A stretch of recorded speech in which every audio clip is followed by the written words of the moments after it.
E aí galera, sejam bem-vindos a mais um vídeo aqui no canal, como vocês estão? Hoje eu vim aqui falar com vocês um pouco sobre linguagens que caem no Enem, né? É uma das áreas do conhecimento que está ali e que a gente precisa entender um pouco como funciona e como a gente pode estudar de uma maneira muito mais estratégica e prática para se dar bem e quem sabe, né, tirar mais de 900 em linguagens. Mas antes de a gente começar o vídeo, como eu sempre digo, não deixe de se inscrever no canal, curte, comenta, compartilhe o vídeo com os amigos, porque isso me ajuda bastante. E tá saindo vídeo novo todo dia aqui no canal, às 12 e às 19 horas. Então se inscreve, curte, compartilha o vídeo com os amigos. Mas é isso, vamos lá, let's bora. Bom, meu povo, então vamos lá. Como eu falei, né, linguagens é muito importante. Eu acho que independente do... Eu acredito, né, que independente do curso que você queira seguir, né, que você queira fazer, na verdade, medicina, direito, odonto, enfim, tanto faz. É muito importante linguagens, porque é uma forma de você tirar uma nota boa e acrescentar isso na média, né? É bem semelhante com redação também, porque depende também muito da instituição, né? Às vezes tem aquele peso tudo, que sua nota às vezes aumenta em determinada instituição, e do curso também que você colocou ali como opção.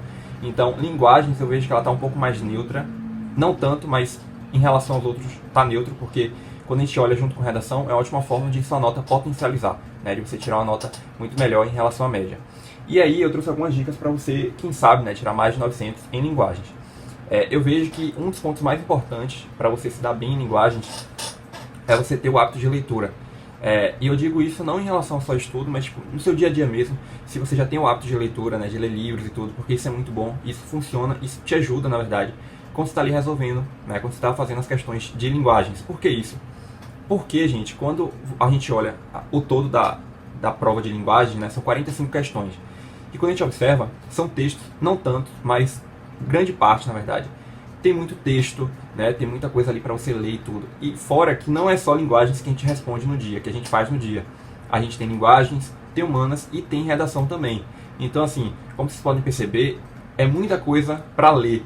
E às vezes isso pode ser um ponto negativo quando você não tem esse hábito de leitura, porque você não está tão acostumado e aí você não vai conseguir acompanhar todo aquele processo, né? Toda aquela prova, digamos assim. Porque você vai estar cansado, se não tem um hábito de leitura, você vai se perder nas informações, e às vezes algum detalhe que seria a resposta, né, para você encontrar a alternativa correta. Então eu vejo que quando você tem um hábito de leitura, é muito mais significativo para você nesse processo de desenvolvimento mesmo, de você conseguir resolver as questões. Então, ter o hábito de leitura é uma ótima dica e uma ótima forma de você tirar mais de 900 em linguagens, porque isso vai facilitar grande parte também dos seus problemas, digamos assim, na hora da prova. Porque você já tem um hábito, então vai ser muito mais tranquilo de você conseguir ter todo esse raciocínio, né, da primeira questão até a última, até a 45, para você conseguir responder e ter essa noção também. Então é isso, eu acho que a primeira dica é o hábito de leitura. Então, você já pode ter esse hábito de leitura. Eu acho que uma forma de... Eu acho que falando mais pra galera que não tem muito o hábito, e eu também já me identifico um pouco nisso há um tempo atrás, porque eu também não tinha tanto hábito de leitura. Hoje na faculdade já é um pouco diferente, eu já melhorei muito em relação a isso, porque querendo ou não, eu fui colocado ali, né, fui pressionado a estar todo dia lendo livro, né, os professores passam muita página de leitura e tudo, então já melhorei muito em relação a isso. Mas para você melhorar, já que você não tem esse hábito de leitura, é prática, gente. Como eu estava falando, eu melhorei porque eu fui praticando. Eu tive que estar ali toda hora lendo um livro, né, páginas e tudo que os professores passavam para mim.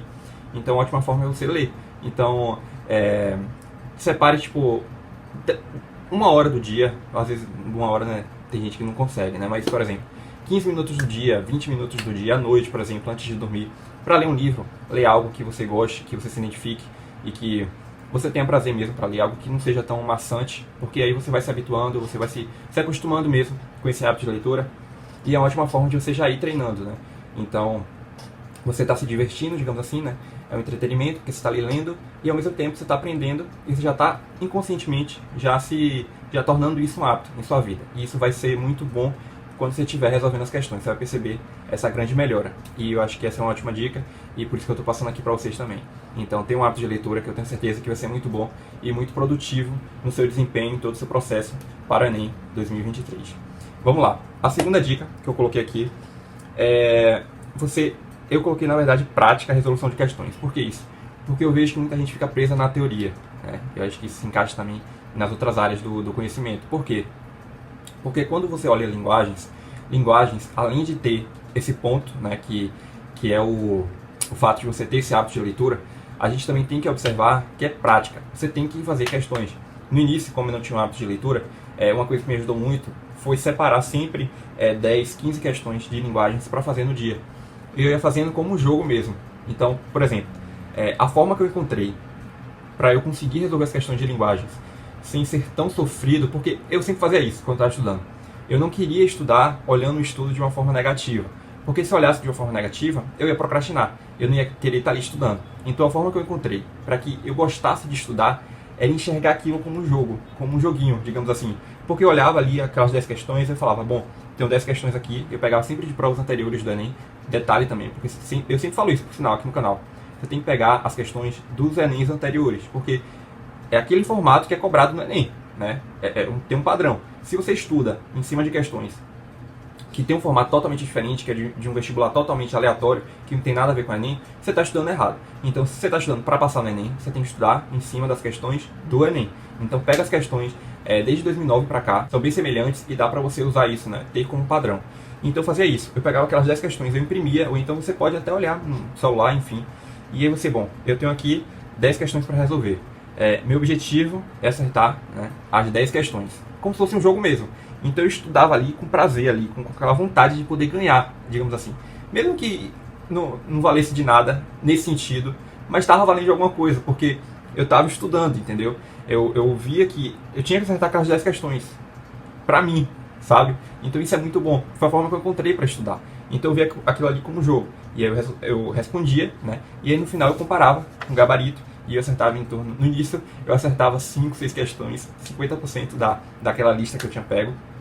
E aí com o tempo eu fui melhorando. E isso me motivava mais ainda, porque eu via que eu estava crescendo, que eu estava evoluindo, né?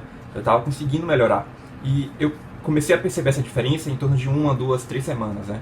No início não foi um pouco difícil, até porque eu também não tinha um hábito, mas com o tempo eu fui melhorando. E isso é muito bom, porque você vai vendo sua melhora, né? Você vai vendo que você está progredindo, digamos assim. Isso é muito legal. Então foi uma forma que eu encontrei de praticar, de resolver as questões de linguagens, e foi uma ótima forma de estudo também. Então, praticar e ter uma lista, né, com essas questões mesmo de linguagens é uma ótima forma de você, quem sabe, tirar mais de 900 nessa área, né, em linguagens.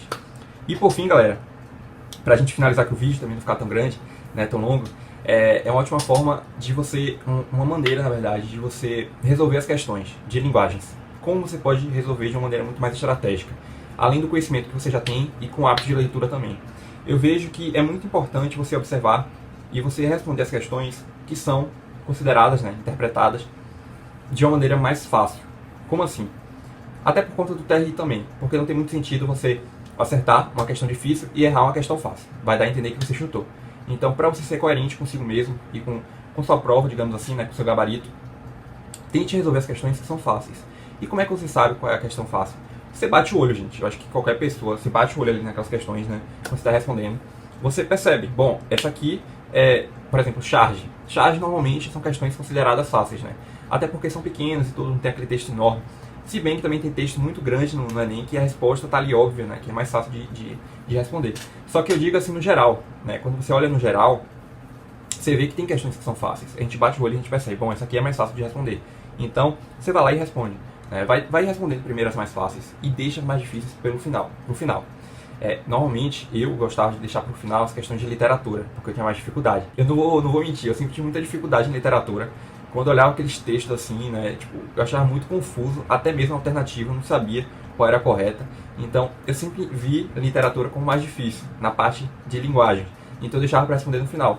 Mas questão de gramática, de interpretação de texto, de charge, eu sempre respondia primeiro, porque eu achava mais fácil. Então é isso, é você observar quais são as questões mais fáceis e responder primeiro essas. Até para você ser coerente mesmo, como eu estava dizendo, né? E acertar a fácil e errar a difícil. Se for para errar, é melhor errar difícil do que a fácil, né? Para não dar a entender que você chutou. E uma outra forma também de você, como eu posso dizer, de como resolver as questões de linguagens é primeiro olhar um enunciado. Porque eu cometia muito esse erro. Eu ia direto pro texto, lia, depois eu ia para as questões, né, para a alternativa, depois eu voltava de novo pro texto para procurar a resposta. Então eu perdia tempo, até porque, como eu estava falando, a gente não só tem linguagem, né? Além de linguagem, nós temos humanas e redação. Então, uma forma que me ajudou muito a ganhar tempo na hora da prova é primeiro olhar o enunciado. Então, quando eu ia pro texto, meu primeiro momento ali, meu primeiro contato com o texto, eu já sabia o que eu estava procurando, porque eu tinha lido o enunciado, eu tinha lido o que a questão estava pedindo. Então eu já ia ali grifando, informando, né? Pegando as informações mais importantes. E eu ganhava tempo, porque eu não precisava reler de novo o texto, entendeu? Eu já ia sabendo o que eu estava procurando. E isso é muito bom. Uma outra dica também, para resolver questões de linguagens e tirar mais de 900, né? E ter uma ótima nota, né, nessa área, é você, ao invés de procurar a questão correta, é você ir primeiro para as questões não, né? As alternativas, digamos assim. Alternativa A, B, C, D e E. Você ir primeiro eliminando as questões que... as alternativas que estão... tipo assim, tá claro que tá errado. Você sabe que tá errado. Então você já corta. Porque suas chances, né, a probabilidade de você acertar a alternativa, de você encontrar a alternativa correta, é muito maior. Ainda que você não saiba aquela alternativa, que você não saiba o assunto. Então é uma ótima dica também para você tirar mais de 900 em linguagens. Mas no geral é isso, galera. Eu espero que vocês tenham entendido um pouco como funciona, né, a parte de linguagens, como você pode estudar, como você pode se preparar e, quem sabe, né, tirar mais de 900 em linguagens. Então esse foi o vídeo. Eu espero que vocês tenham gostado. E mais uma vez, obrigado de verdade por estarem aqui comigo. Até o próximo vídeo.